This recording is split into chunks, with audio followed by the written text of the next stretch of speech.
If you're struggling with joint pain, I want you to think about two specific components. Number one is flexibility, and number two is strength. Let me explain. When you look at a joint, let's take the knee. If there's a muscular imbalance, meaning that the quadriceps in the front of your thigh is stronger than the hamstrings on the back of your thigh, that's going to put a tremendous amount of duress on your knees. So if you're struggling with any kind of knee pain, what we need to do is increase the flexibility of both your quads and your hamstrings to get the torsion and torque out of the knee joint itself. I just mentioned the side of strength. Most of us tend to do things that we like and tend to do things that we're already good at. If you exercise on a regular basis, you have to take into consideration what are the primary muscles that you use.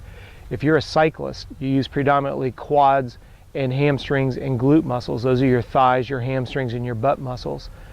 Well, if your quads are overdeveloped at the expense of your hamstrings, meaning that your quads are stronger than your hamstrings, you're going to get torsion into those knee joints. So what I want you to keep in mind is if you have any kind of pain in your joints, work on flexibility through foam rolling, trigger point, and single muscle stretches, and then also work on balancing the strength between the front and the back.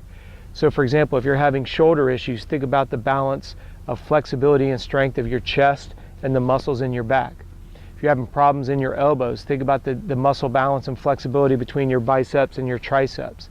We talked about the knee, same thing with your ankles. If you think about the joint always being in a battle between the front and the back of every joint, this will help you alleviate those dreaded joint aches, pains, and limited range of motion.